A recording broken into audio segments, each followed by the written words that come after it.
Bismillahirrahmanirrahim. Assalamualaikum warahmatullahi wabarakatuh.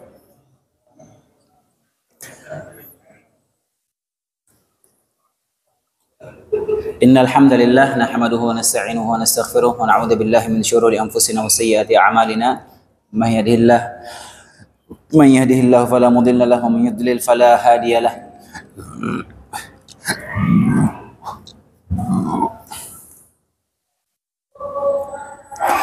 Asyhadu an la ilaha illallah wahdahu la syarika lahu wa asyhadu anna Muhammadan abduhu wa rasuluh sallallahu alaihi wa ala alihi wa sallama tasliman katsira, amma ba'd.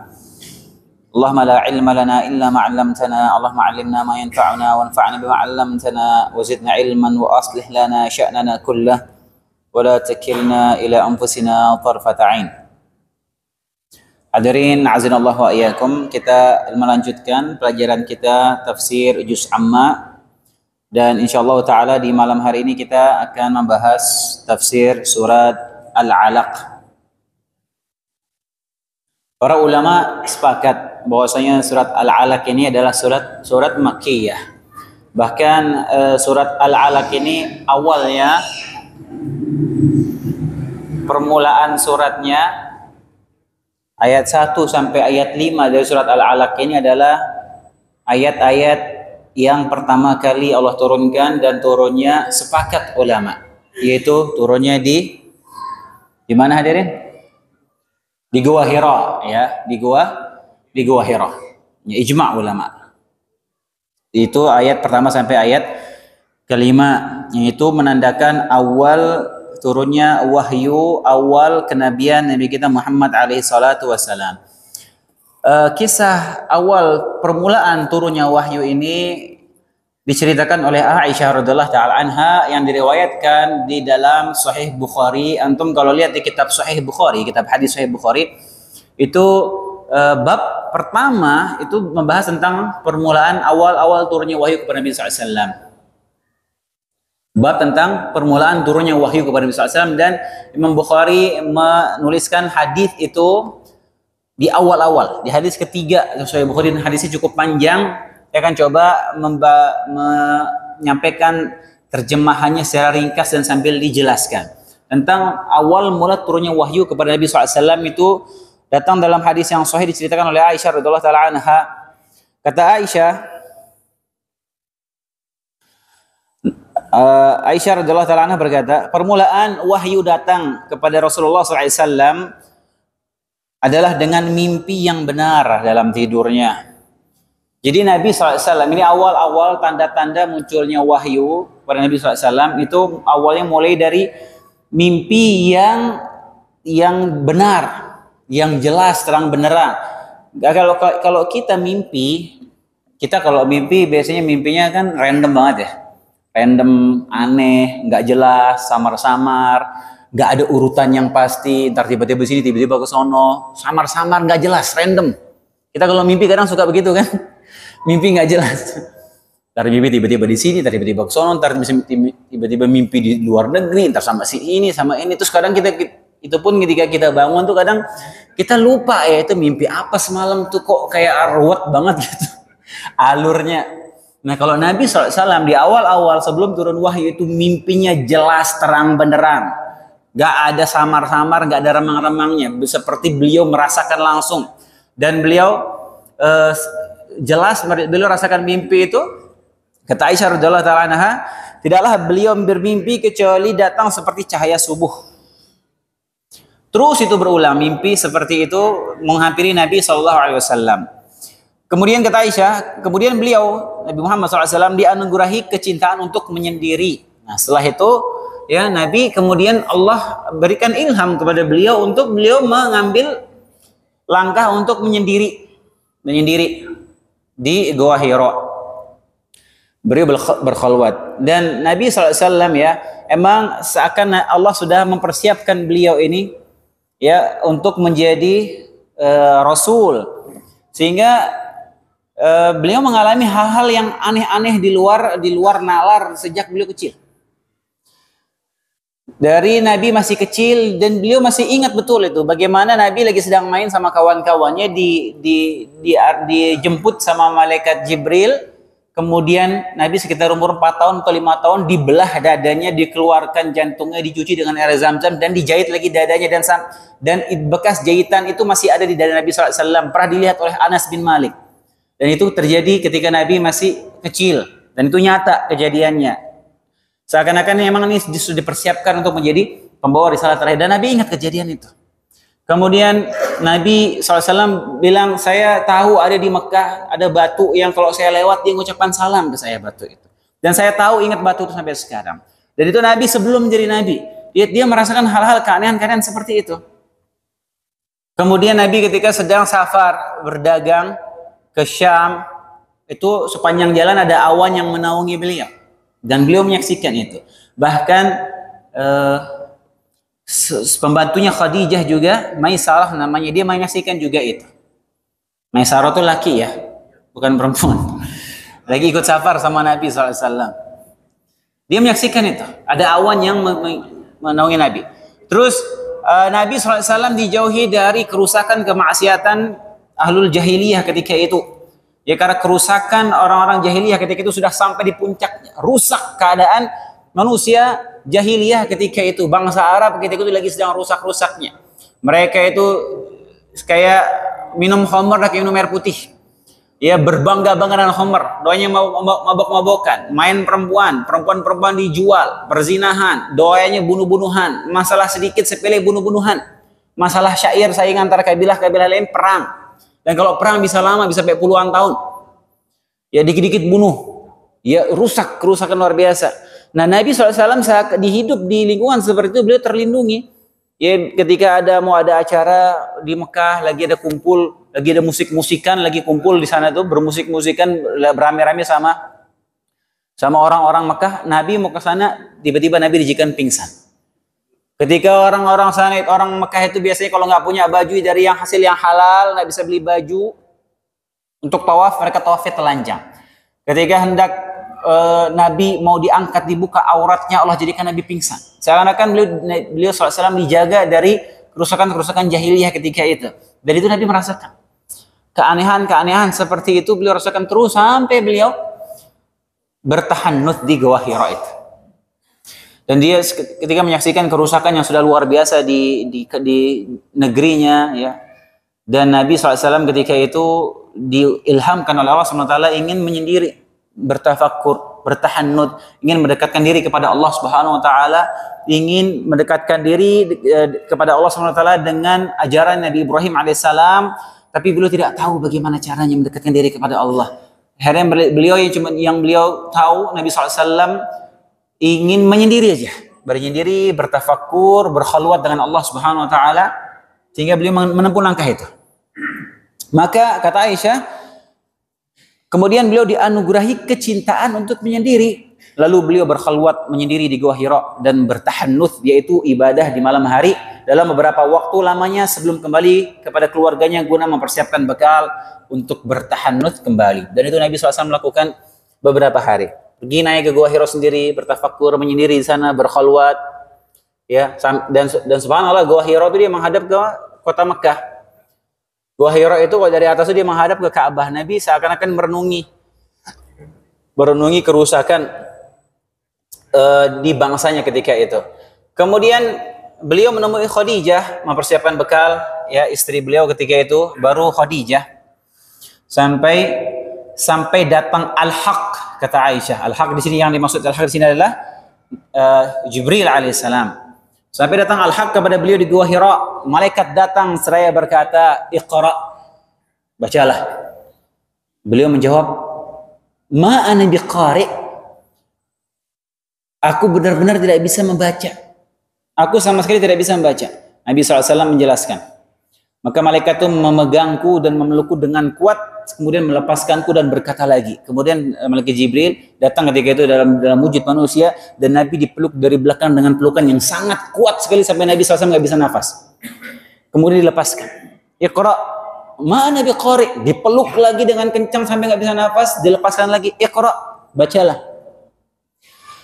Tuh, Nabi ulangi lagi, aku tidak bisa baca sama sekali. Malaikat itu memegangku kembali dan memelukku untuk ketiga kalinya dengan sangat kuat, lalu melepaskanku, lalu berkata, iqra bismi rabbikal ladzi khalaq, khalaqal insana min 'alaq, iqra wa rabbukal akram. Yang disebutkan pada kejadian itu 5 ayat. Tapi dalam hadis ini Aisyah hanya menyebutkan 3 saja. Tapi ulama sepakat 5 ayat itu yang pertama kali diturunkan. Iqra wa rabbukal akram. Bacalah dengan menyebut nama Tuhanmu yang menciptakan. Dialah yang menciptakan manusia dari segumpal darah, dan Tuhanmu lah yang bacalah, dan Tuhanmu lah yang Maha Pemurah. Nabi SAW kembali kepada keluarganya dengan membawa kalimat wahyu tadi dalam keadaan gelisah. Nabi ketakutan. Bayangin, lagi sendirian di gua, malam-malam gelap, gua Hira itu lumayan tinggi hadirin. Kita kalau dari bawah itu mau naik ke atas itu kira-kira 1,5 jam sampai 2 jam. Nanjak, batunya tajam-tajam, terjal. Kesana naik ke gua Hira itu. Malam-malam lagi gelap, nggak ada lampu, tiba-tiba yang datang meluk sekencang-kencangnya. Gimana nggak ketakutan Nabi SAW? Takut. Sekarang udah diperbaharui jalannya sama pemerintah Saudi. Di bawah sana, di bawah gua Hira itu pas dibuat ada museum-museum wahyu namanya. Nah itu nanti dari musim wahyu itu dibikinin dibuat jalur baru untuk orang yang mau naik ke sana dipermudah. Dan nanti targetnya di tahun 2030 sudah ada kereta gantung buat naik ke sana langsung. Mau dibikinkan kereta gantung buat naik ke atas gua Hira. Kemudian pulang ke Khadijah dalam ketakutan, Nabi berkata, zammiluni, selimuti aku. Ketakutan.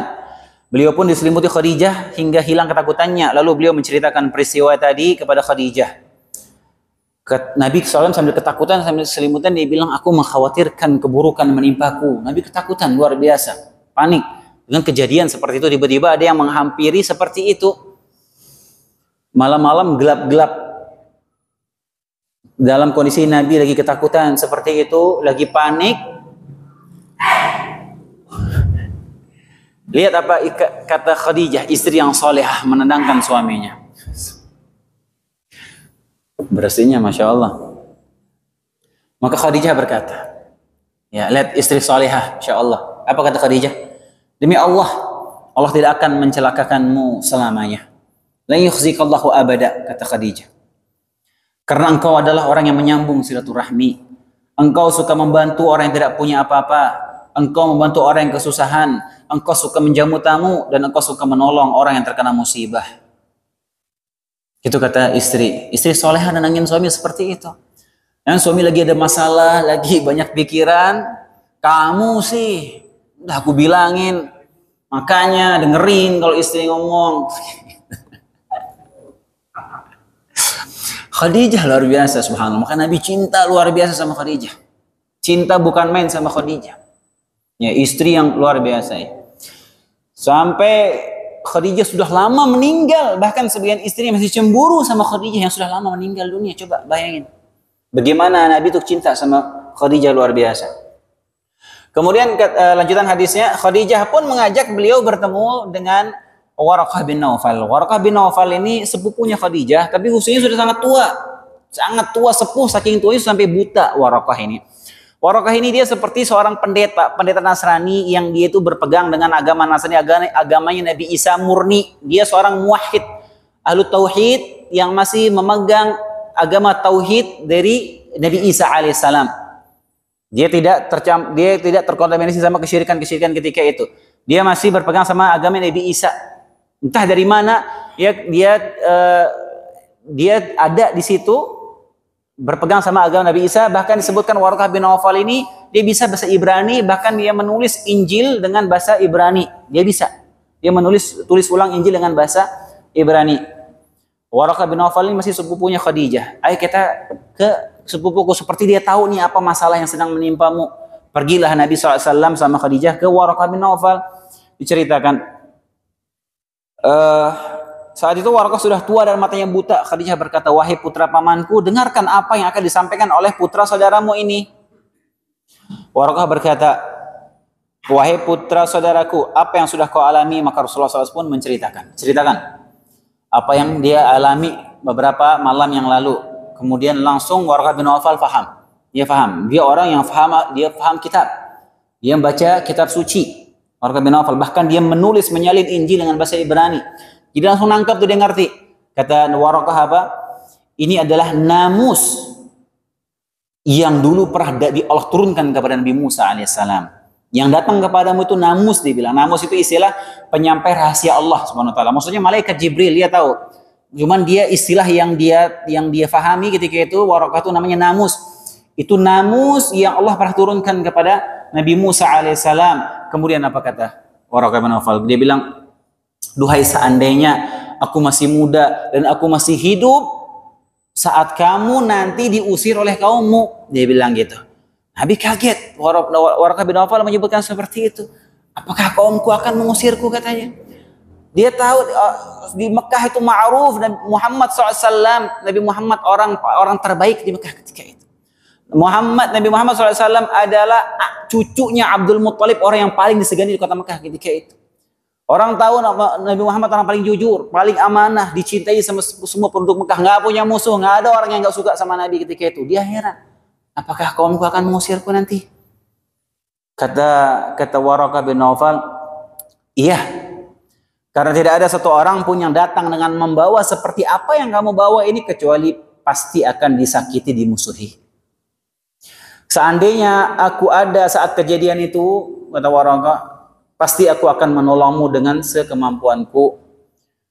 Gak lama setelah dia bertemu sama Nabi itu, meninggal Waraqah bin Nawfal ini. Kemudian wahyu sempat terputus sejak itu, nggak datang lagi malaikat Jibril sampai beberapa lama. Kemudian diterangkan, Ibnu Syihab berkata, telah mengabarkan kepadaku Abu Salamah bin Abdurrahman bahwa Jabir bin Abdillah Al-Ansari bertutur tentang kekosongan wahyu. Sempat nggak datang lagi malaikat Jibril ketika itu dalam beberapa saat. Jadi Nabi bingung, apa nih kelanjutannya sama kejadian yang kemarin itu. Setelah didatangin itu yang katanya Waraqah bin Nawfal itu malaikat membawa risalah, tapi setelah itu vakum, nggak muncul lagi. Nabi bingung, nih bagaimana kelanjutannya. Kemudian setelah beberapa saat Nabi SAW menceritakan, ketika sedang berjalan aku mendengar suara dari langit dan aku memandang ke arahnya dan ternyata malaikat yang pernah datang kepadaku di Gua Hira duduk di atas kursi di antara langit dan bumi. Aku pun ketakutan dan pulang dan berkata, Zammiluni lagi. Nabi ketakutan ketika lihat lagi Jibril datang. Nabi lari lagi pulang, Zammiluni, selimuti aku, minta diselimuti lagi sama Khadijah ketakutan. Lalu Allah turunkan firman Allah yang berikutnya, ya ayyuhal muddaththir qum fa'anzir wa rabbaka fakabbir wa thiyabaka fatahhir war rujza fahjur. Allah turunkan lagi surat Al-Muddaththir sampai ayat itu. Wahai orang-orang yang berselimut, qum fa'anzir, bangunlah, berikan peringatan kepada manusia. Disuruh mulai Nabi menyampaikan risalah. Itu dia sekilas kisah awal mula wahyu turun kepada Nabi SAW, dan 5 ayat pertama dalam surat Al-Alaq inilah yang pertama kali Allah turunkan, dan turunnya di Gua Hira. Dan Nabi SAW ketika berkhalwat di Gua Hira itu bukan suatu tuntunan atau sunnah Nabi SAW, bukan. Makanya Nabi SAW setelah kejadian itu tidak pernah lagi naik ke Gua Hira, hadirin, nggak pernah. Jadi jangan kira duduk-duduk di Gua Hira itu sunnah, bukan. Gua Hira itu kecil, hadirin. Gua Hira itu kecil, 4 orang masuk sudah full ya. Nah makanya di Museum Wahyu yang saya bilang itu, pas di bawah itu Gua Hira itu adanya namanya di Jabal Nur namanya. Sebagian bilang namanya Jabal Hira, sebagian bilang namanya Jabal Nur, nama gunungnya. Nah di atas gunung itu tempat gua itu. Nah untuk naik ke sana itu kan nggak gampang ya, susah, terjal, ya butuh perjuangan lah buat naik ke situ. Nah makanya di bawah itu sama pemerintah Saudi dibikinin museum namanya Museum Wahyu, dan dibuatkan replikanya persis dengan warnanya, bentuk batunya, potongan-potongannya, dibuatkan 2 replikanya untuk bagian ikhwan, bagian laki-laki sama bagian perempuan. Jadi kalau mau pengen tahu bagaimana bentuk, ukuran, warnanya, semua dibikin persis di situ di bawah situ di museum itu. Jadi orang pada mau foto-foto di situ. Kecil Gua Hira itu. Dan Nabi SAW setelah kejadian itu tidak pernah naik lagi ke Gua Hira, nggak pernah. Jadi jangan ngira nongkrong di Gua Hira itu sunnah, nggak.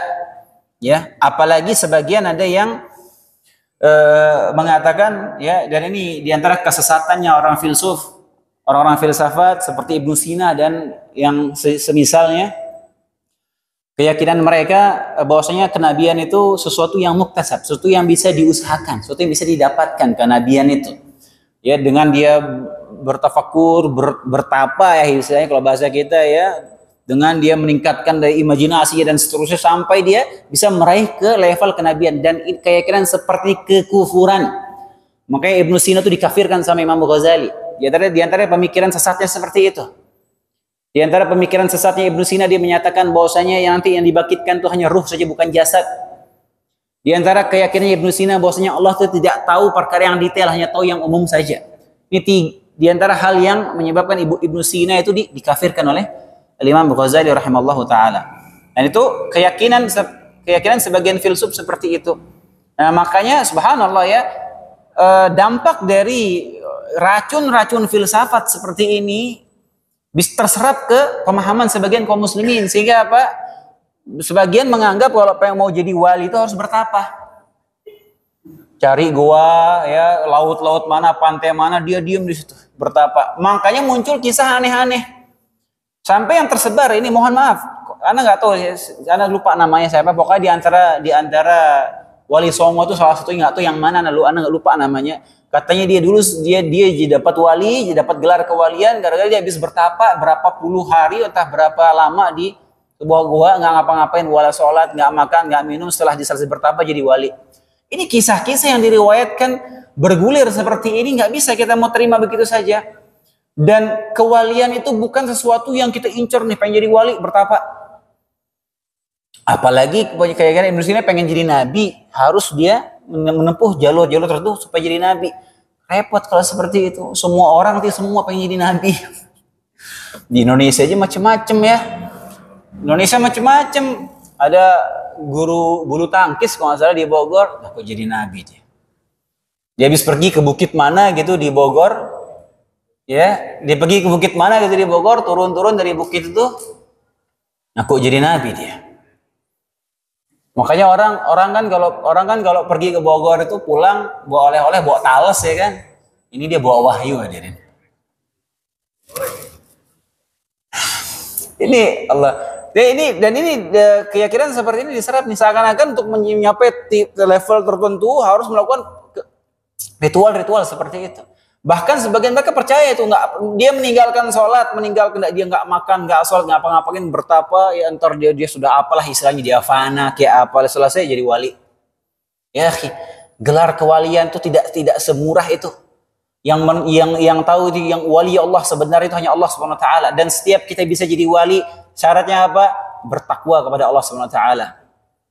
Allah sebutkan dalam surat Yunus kan, ala inna awliya Allah la khaufun 'alaihim wa lahum yahzanun. Sungguh wali-wali Allah tidak ada kesedihan, tidak ada ketakutan bagi mereka, dan mereka tidak akan kesedihan. Wali-wali Allah. Siapa mereka? Allah sebutkan ayat selanjutnya, alladzina amanu wa kanu yattaqun. Siapa wali-wali Allah itu? Yang beriman dan bertakwa kepada Allah Subhanahu wa taala. Antum mau jadi wali zaman sekarang ini, antum bisa jadi wali, beriman dan bertakwa kepada Allah Subhanahu wa taala. Anak muda zaman sekarang jaga sholat 5 waktu di masjid, ya, berbakti sama orang tua, menjaga puasa wajib, puasa sunnah, dia jaga pandangannya dari hal-hal yang haram zaman sekarang, dan betul-betul dia jaga konsisten, wali Allah itu. Antum bisa lakukan seperti itu sekarang? Berat. Itu orang luar biasa. Karamah dari Allah, dia bisa seperti itu zaman sekarang. Nggak usah bertapa-bertapa, begitu aja dulu. Apa? Ya kalau sekarang enggak. Kalau sudah gila, wali. Ya apa kata orang non-muslim lihat seperti itu? Islam gitu amat ya. Itu yang level tertingginya seperti itu, gila, nggak pakai baju ya kan. Ya Allah. Tolong dong, jangan membodohi umat dengan hal seperti itu. Ya, subhanallah. Ini penyakit itu. Membodohi umat dengan hal-hal seperti itu. Terus sampai level tertentu, ya gila, oh ini wali Allah, siapa yang cap dia jadi wali? Itu orang gila, harus sembuhin, diobatin. Ya, bukan diusap-usap nyari berkah. La haula wala quwata illa subhanallah. Taib. Itu ya sebagian orang berpendapat seperti filsuf. Seakan-akan kenabian itu sesuatu yang bisa diraih seperti itu keyakinan kekufuran seperti itu ya.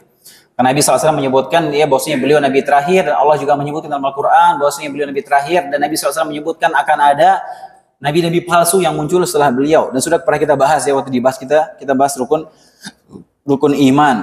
Dan ya Nabi SAW berkhalwat itu juga lagi pula Nabi ketika berkhalwat itu gak ada tujuan apa-apa sebenarnya, gak mencari kenabian, gak. Emang beliau ingin bertafakur, ingin menjauhkan diri dari kerusakan kaumnya ketika itu.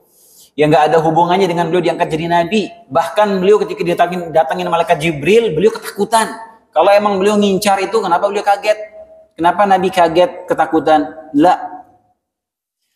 Ya, dan itu juga tidak ada yang membimbing Nabi untuk melakukan itu inisiatif beliau sendiri SAW. Jadi bukan kita untuk mencapai sesuatu itu harus menyendiri, ya pergi mengurung diri, ya entah mengkosongkan pikiran atau apa, akhirnya itu kesambet akhirnya. Masuk ke kerasukan jin akhirnya itu nanti lama-lama seperti itu. Ya, ketika menyendiri, mengkosongkan pikiran, ya enggak berzikir kepada Allah, akhirnya jin masuk ke badannya. Waliyadzubillah. Baik. Kemudian kisah ini juga menunjukkan, hadirin azanallah wa iyyakum, bahwasanya Nabi Muhammad SAW itu benar-benar orang yang ummi, tidak bisa baca, tidak bisa tulis sama sekali.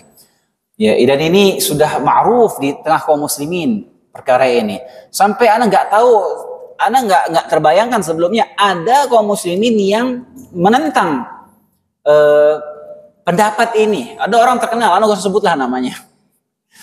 Terkenal lah dia, anak kalau sebut namanya tuh tahu semua lah dia. Sekarang dia ada di pemerintahan orang ini. Anda lihat potongan ceramah dia bilang apa? Siapa yang bilang Nabi Muhammad nggak bisa baca, kurang ngajar? Nabi itu bisa baca begini-gini. Anak ajib pada orang yang berpendapat berlawanan dengan apa yang begitu banyak dalil menunjukkan bahwa Nabi SAW itu ummi, tidak bisa baca, tidak bisa tulis. Dan dia terang-terangan menentang itu. Ya subhanallah, begitu banyak dalilnya. Menunjukkan Nabi itu benar-benar tidak bisa baca, tidak bisa tulis. Di antaranya ini. Dan benar-benar hikmahnya itu besar sekali. Nabi dijadikan tidak bisa baca, tidak bisa tulis. Bahkan sampai sudah menjelang beliau zaman sudah hijrah ke Madinah, sampai beliau pergi ke mau umroh ketika itu, kalau salah sekitar tahun ke-6 Hijriah, ditahan sama orang musyrikin Mekah, nggak dikasih masuk. Akhirnya apa? Terjadilah Sulhul Hudaybiyah, bikin kesepakatan dengan orang Quraisy. Ketika itu ditulislah perjanjian itu, ditulis dari Muhammad Rasulullah, dari Muhammad Rasulullah utusan Allah, begini kata Suhail ketika itu belum masuk Islam. Suhail ketika perwakilan dari musyrikin bilang, ini apaan nih, kami nggak mau ada tulisan ini, kami tidak mengakui engkau sebagai utusan Allah. Katanya hapus. Ali yang menulis ketika itu, kata Nabi SAW, hapus ya Ali tulisan itu. Katanya enggak, aku nggak mau hapus, kata Ali. Kami nggak mau ada tulisan Rasulullah itu, hapus, katanya. Kata demi Allah aku nggak mau hapus, kata Ali. Kemudian Nabi bilang, mana tulisan itu, mana, coba tunjukin saya. Yang mana tulisan Rasulullah itu? Nabi nggak tahu mana tulisan Rasulullah. Ini Rasulullah, ini tulisan Rasulullah, sama Nabi dihapus pakai jarinya. Nabi nggak tahu itu tulisan. Nabi tidak bisa baca, tidak bisa tulis. Sehingga kata para ulama, Allah menurunkan wahyu kepada Nabi SAW itu. Dan kondisi Nabi ummi, tidak bisa baca, tidak bisa tulis. Untuk menjadi bukti bahwasanya Al-Quran itu datangnya dari Allah Subhanahu Wa Taala, bukan karangan Nabi. Karena mukjizat Al-Quran itu luar biasa, difahami betul sama orang-orang musyrikin ketika itu, dari balaghahnya, dari keindahan bahasanya, yang tidak mungkin ini dibuat sama orang yang nggak bisa baca, nggak bisa tulis, nggak mungkin. Kemudian bagaimana dengan kisah-kisah dari umat-umat terdahulu? Bagaimana isi Al-Quran itu banyak kecocokannya dengan kitab-kitab sebelumnya, Taurat dan Injil dan yang lainnya. Sedangkan Nabi SAW itu orang yang jarang pergi ke negeri-negeri Ahlul Kitab. Sesekali doang Nabi pergi safar buat jualan, sebentar balik. Jadi kalau seandainya ini Nabi SAW itu bisa baca, bisa tulis, bisa jadi orang musyrikin Mekah kira ke Nabi itu pergi ke negeri Ahlul Kitab, jadi pendeta-pendeta, sehingga dia ngarang-ngarang hukum-hukum dicocok-cocokin sama Injil. Ya, kisah-kisah, dia cari kisah-kisah umat-umat terdahulu dari orang-orang, kemudian dia menceritakannya. Dan kaum musyrikin Mekah tahu betul Nabi SAW nggak bisa baca. Tidak bisa baca, tidak bisa tulis. Maka ini semakin menguatkan kemukjizatan Al-Quran. Nabi sampaikan kisah Nabi Yusuf detail lengkap, Allah turunkan langsung kepada Nabi Muhammad SAW. Dari mana Nabi tahu kisah Nabi Yusuf? Siapa yang datang menceritakan kepada Nabi kisah Nabi Yusuf begitu detailnya? Kisahnya Nabi Musa begitu banyaknya diceritakan. Dan kisah-kisah Nabi yang lainnya. Sementara Nabi itu tidak bisa baca, tidak bisa tulis. Siapa yang mendetikkan beliau? Makanya Allah berfirman, "Ma kunta tatlu min qablihi min kitab wa la takhutuhu bi yaminik idzan lartabal mubtilun." Dan engkau Muhammad tidak pernah membaca sesuatu dari kitab sebelum Al-Qur'an. Kata Allah SWT, engkau tidak pernah membaca kitab sebelum Al-Qur'an. Dan engkau tidak pernah menulis sesuatu kitab dengan tangan kananmu. Engkau tidak pernah menulis. Sekiranya engkau pernah membaca dan menulis, niscaya orang-orang yang mengingkari itu akan ragu dengan Al-Quran. Jelas Allah menyatakan dalam surat Al-Ankabut ayat 48. Ini orang yang ngomong tadi yang disebutkan itu dianggap ustaz. Banyak pengikutnya. Bilang itu nggak benar, mengatakan Nabi nggak bisa baca, nggak bisa tulis. Ini ayat Al-Quran dikemanain? Dan juga hadis tadi yang menyebutkan Nabi qari, Nabi betul-betul nggak bisa baca. Dan Nabi SAW pendapat yang lebih kuat bahwasanya Nabi SAW sampai belum meninggal beliau nggak bisa baca. Jadi setelah beliau hijrah atau apa, Nabi pun tidak sempat belajar baca, nggak sempat belajar menulis. Makanya Nabi mengutus sebagian sahabat-sahabat yang cerdas untuk belajar terutama bahasa. Ya, seperti Zaid bin Thabit disuruh belajar bahasa ini, belajar bahasa Ibrani, ini belajar bahasa ini. Nabi perintahkan sahabat-sahabat yang cerdas untuk mempelajari bahasa-bahasa untuk membantu Nabi SAW dalam dakwahnya.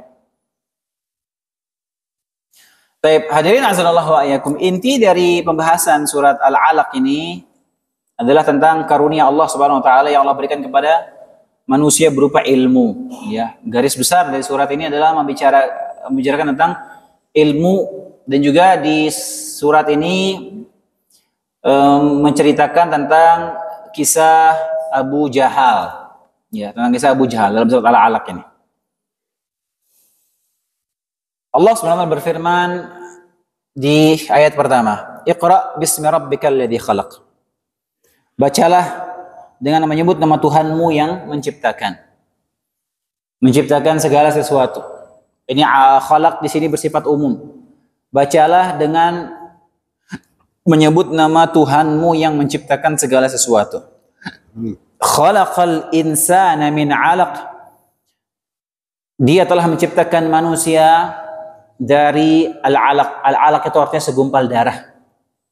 Segumpal darah yang menggumpal, yang masih basah, itu artinya al-'alaq. Dan inilah cikal bakal terbentuknya janin dalam rahim, itu mulai dari al-'alaq ini, sekumpulan gumpalan darah. Dan Nabi SAW menyampaikan ini 14 abad yang lalu, bahwasanya Allah menciptakan manusia itu dari segumpal darah. Dari mana Nabi tahu coba? Dari mana Nabi tahu dalam perut, dalam rahim perempuan itu mulai terbentuknya dari segumpal darah dulu? Tapi Nabi sudah menyampaikan 14 abad yang lalu. Baru di zaman modern sekarang ini, penelitian kedokteran modern, baru mereka tahu, oh ternyata benar proses terbentuknya janin itu mulai dari setelah bersatunya sperma dengan ovum, maka terbentuklah segumpal darah itu yang menempel di rahim. Dari situ, itu baru ketahuan di zaman modern sekarang ini, setelah penelitian, setelah canggih teknologi, baru tahu. Nabi SAW sudah menyampaikan itu 14 abad yang lalu. Makanya dari penelitian ini, dari beberapa ayat yang menyebutkan urutan penciptaan manusia ini, banyak sekali orang masuk Islam, hadirin. Di antaranya dalam surat Al-Hajj, Allah menyebutkan lagi tentang proses penciptaan manusia ini. Dari segumpal darah, kemudian jadi segumpal daging, kemudian mulai terbentuk tulangnya, kemudian tulangnya dilapisin dengan daging, dan seterusnya. Itu Nabi menyampaikan urutan seperti itu 14 abad yang lalu, zaman listrik aja masih belum ada. Makanya orang yang meneliti Al-Quran, dia para ilmuwan tuh banyak yang masuk Islam. Setelah mengetahui ayat itu disebutkan dalam Al-Quran sudah lama sekali. Iqra wa rabbukal akram. bacalah dan Tuhanmu lah yang maha mulia. Iqra wa rabbukal akram. Bacalah dan Tuhanmu lah yang maha mulia. Sini Allah kembali menyuruh Nabi Muhammad SAW untuk membaca, baca. Ya ini perintah kita suruh baca. Ya ini surat ini erat kaitannya dengan masalah ilmu. Bagaimana orang itu dimuliakan manusia itu dengan ilmu. Kita suruh baca. Alladzi 'allama bil qalam. Yang mengajarkan manusia dengan al-qalam, dengan pena. Jadi di antara juga anugerah Allah Subhanahu wa taala, Allah mengajarkan ilmu kepada manusia dengan perantara apa? Pena. Kertas sama pulpen itu di antara penemuan terbaik sepanjang sejarah manusia. Makanya negara-negara itu maju itu ketika mulai ditemukan kertas. Ketika sudah mulai mencetak kertas, itu luar biasa ya. Percetak mulai tersebar ilmu itu luar biasa sejak ada kertas. Makanya subhanallah disebutkan kenapa peradaban Islam itu stagnan ketika itu, dan ketika itu peradaban negara-negara Eropa dan lainnya begitu cepat melesat. Ya di antara sebabnya ketika itu hadirin, ketika sudah mulai ada orang yang pertama kali nyetak mesin pencetak kertas, dan itu sudah mulai udah booming banget, itu ada bisa mencetak kertas, dan itu sudah diambil ya, dibuat, dibeli sama ke negara luar, dan ketika itu daulah muslim ketika itu menolak, nggak mau, dia khawatirnya ini bahaya nanti banyak hal-hal yang negatif gara-gara sudah ada kertas. Dari sebagian ahli sejarah menyebutkan itu titik awal mulai tertinggalnya kaum muslimin sejak itu, gara-gara menolak adanya mesin pencetak kertas, sebutkan itu.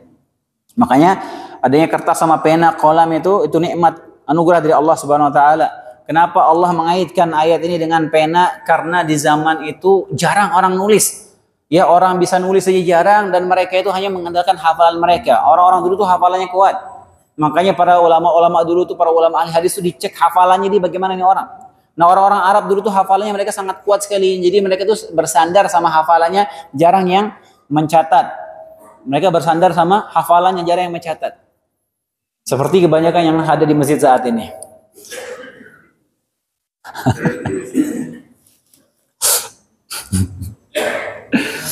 Jadi manfaat tulisan itu luar biasa hadirin. Ya, ilmu sama tulisan itu dua hal yang nggak bisa terpisahkan hadirin. Sulit orang itu menuntut ilmu tanpa adanya mencatat catatan, itu nggak bisa. Bahkan Nabi SAW yang bersabda memerintahkan, qayyidul ilma bil kitabah. Ikat ilmu itu diikat dengan apa? Dengan tulisan. Walaupun kita buang tulisan itu, tapi ketika ilmu itu kita catat, pada saat kita mau menuntut ilmu seperti ini kemudian kita catat, itu indera kita yang terlibat itu lebih banyak hadirin. Kita lebih fokus mendengar ketika kita mencatat. Kita berusaha meringkas poin-poinnya, kemudian terlibat lagi mata kita, terlibat lagi jari kita untuk menulis, maka itu lebih melekat dalam hati kita ilmu itu hadirin. Sayang sekali ilmu ini begitu banyak kita sampaikan cuman lewat begitu saja. Insya Allah yang Anda sampaikan minggu lalu sudah pada lupa nih. Apalagi yang tahun lalu. Anda mau tanya sekarang orang-orang yang didoakan malaikat waktu kita bahas rukun iman. Padahal Anda lupa semua mungkin. Nama-nama hari kiamat, ya, nama-nama neraka misalnya. Mungkin Anda pada lupa semua karena tidak mencatat ya. Sayang ilmu itu terlewat begitu saja ketika tidak mencatat. Ya, dan ketika kita mencatat itu lebih melekat dalam jiwa kita, ilmu itu lebih melekat ya. Dan kalaupun kita hilang itu kertas, insya Allah dia tetap nempel itu. Apalagi kita buka lagi. Subhanallah ya, saya ketika dulu bermajlis di Masjid Nabawi, di majelisnya para masyayikh itu dulu kan ada kitab-kitab yang saya dulu mencatat. Saya sudah lama bertahun-tahun nggak buka kitab itu. Di rumah ada banyak kitab. Saya coba lihat-lihat yang dulu, nih ada ini kitab yang ini, coba saya buka-buka. Saya lihat di situ catatan saya yang sudah bertahun-tahun yang itu masih ada di situ. Begitu saya baca lagi, ingat lagi itu ilmunya. Ingat lagi, oh ya ini waktu itu saya lagi bahas ini, waktu itu oh ini dalilnya ini ya ini. Subhanallah. Ya, jadi ilmu itu nempel ya, begitu kita ikat. Makanya Nabi berikat ilmu itu diikat biar nggak kabur. Diikat dengan cara pakai apa? Pakai tulisan. Syekh Abdul Razak hafizahullah taala, seorang ulama Madinah. Dia punya ayahnya ulama besar Madinah, ahli hadis Madinah, masih hidup, sudah sangat tua ayahnya. Anaknya Syekh Abdul Razak juga pengisi di Masjid Nabawi. Dia sering datang Indonesia, Syekh Abdul Razak. Dia waktu datang ke Lombok, dia ngisi kaji di Lombok, ada penerjemah. Ada yang menerjemahkan, seorang ustadz yang menerjemahkan. Kemudian di tengah kajian itu dia stop kajian Syekh Abdul Razak. Dilihat ada bilang ada sesuatu menakjubkan yang saya perhatikan dari tadi ini. Si bapak ini, ada bapak depannya dia umurnya sekitar 77 tahun umurnya bapak ini. Dia nggak berhenti, dia nunduk catat apa yang si ustadz ini terjemahkan, apa yang sampaikan. Dia bilang apa? Saya mau kasih hadiah sama Syekh ini, tapi saya mau kasih hadiah sama bapak ini, tapi saya lupa bawa dompet saya ketinggalan di hotel katanya. Ini hadiahnya buat antum. Dia buka jam tangannya, dia kasih ke bapak itu. Karena takjub melihat si bapak tua ini segitu tuanya, dia nggak berhenti mencatat itu. Sampai habis itu dia pas salaman dicium kepalanya sama Syekh Abdul Razak, subhanallah. Jadi pentingnya ilmu itu biar nggak kabur, ini ilmu nih biar nggak hilang ya, sayang ya. Minimal catat di HP. Tapi kalau dicatat di HP itu repot, ntar dikit-dikit buka WhatsApp tuh.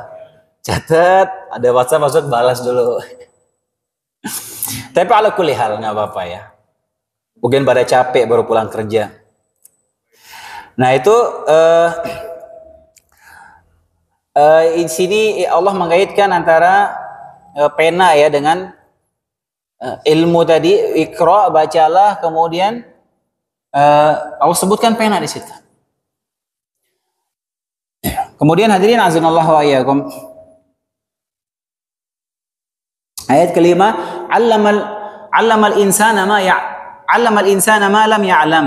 Allah dia mengajarkan manusia apa yang tidak diketahuinya.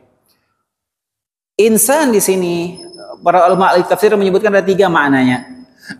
Dia berpendapat insan di sini 'allamal insan, mengajarkan manusia. Di sini sebagian oleh tafsir maknanya adalah Nabi Adam. Allah mengajarkan insan di sini maknanya Nabi Adam. Tafsiran kedua, insan di sini maknanya Nabi Muhammad SAW. Karena Nabi Adam Allah ajarkan. Wa'allama Adam al-asma'a kullaha thumma 'aradahum 'ala al-malaikah faqala anbi'uni bi asma'i, dan seterusnya. Allah mengajarkan kepada Nabi Adam asma, nama-nama yang tidak diketahui sama para malaikat ketika itu. Makanya sebagian ulama menafsirkan insan di sini Nabi Adam. Sebagian menafsirkannya siapa? Nabi Muhammad SAW. Berdasarkan firman Allah SWT, wa anzalna 'alaikal kitab wal hikmah wa 'allamaka ma lam takun ta'lam. Dan juga karena Allah menurunkan Al-Qur'an dan hikmah, sunnah maksudnya, kepadamu, dan telah mengajarkan kepadamu apa yang belum engkau ketahui. Allah mengajarkan kepada Nabi Muhammad apa yang belum Nabi Muhammad ketahui. Pendapat ketiga yang dimaksud dengan insan di sini adalah manusia secara umum. Karena manusia itu tidak ada yang lahir dalam keadaan alim, pintar, nggak ada. Semua manusia itu terlahir sebagai orang yang jahil. Semua, nggak ada tiba-tiba pintar, nggak ada. Allah SWT berfirman, Allah wallahu akhrajakum min butuni ummahatikum la ta'lamuna syai'an. Allah mengeluarkan kalian dari perut ibu kalian nggak tahu apa-apa. Wa ja'ala lakum as-sam'a wal absara wal afidah la'allakum tashkurun. Dan Allah jadikan bagi kalian pendengaran, penglihatan, dan hati nurani agar kalian bersyukur. Itu 3 tafsiran para ulama terkait makna al-insan di sini. Ya, jadi di sini menegaskan bahwasanya ilmu itu anugerah dari Allah Subhanahu wa taala. Ilmu itu anugerah. Maka kita diwajibkan menuntut ilmu. Ilmu inilah yang membedakan antara orang yang pintar sama orang yang jahil. Ilmu. Dan Allah yang membedakan antara orang yang tahu dengan orang yang tidak tahu. Allah bedakan. Hal yastawil ladzina ya'lamuna wal ladzina la ya'lamun. Apakah sama orang yang tahu dan orang yang tahu? Apakah sama orang yang berilmu dengan orang yang enggak berilmu? Kata Allah Subhanahu wa taala. Dan Allah benar-benar membedakan antara orang yang berilmu dengan orang yang tidak berilmu. Bahkan anjing saja yang berilmu sama anjing yang enggak berilmu beda hukumnya, hadirin. Anjing yang sudah diajarin nih, dididik, berilmu, sama anjing yang belum dilatih, enggak terdidik, hukumnya berbeda. Kalau anjing sudah terlatih dengan benar, dilatih untuk berburu sama majikannya, kemudian dia dilepas dengan bismillah, dia tangkap buruannya, dia gigit buruannya, maka boleh kita makan buruan itu. Nah kalau anjing liar nih misalnya, anjing nggak terlatih, tiba-tiba dia gigit kambing. Dia gigit kambing. Dia dapat kambing. Boleh nggak kita makan kambing itu? Nggak boleh, haram. Anjing yang berilmu sama nggak berilmu aja beda. Allah beda. Kalau sebutnya dalam Al-Quran. Sebutnya dalam Al-Quran dalam surat Al-Maidah. Kalla innal insana la yatgha. Sekali-kali tidak, sungguh manusia itu benar-benar melampaui batas. Kata Allah SWT, manusia itu benar-benar melampaui batas. Kapan manusia itu melampaui batas? Ar-ra'ahu istaghna. Kalau manusia itu sudah melihat dirinya itu kaya, kalau manusia itu sudah melihat diri itu berkecukupan, barulah manusia itu jadi sombong, melampaui batas. Dari ini seperti Abu Jahal. Ayat ini tentang Abu Jahal dan berlaku juga untuk semua manusia. Karena merasa Abu Jahal punya banyak harta, punya kedudukan tinggi, maka dia melampaui batas. Dia memandang dirinya ini lebih dari yang lain, memandang dirinya sombong, dan begitulah manusia.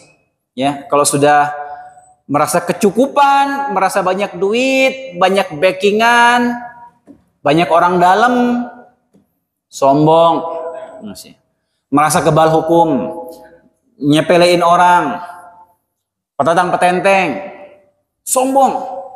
Ketika dia merasa cukup.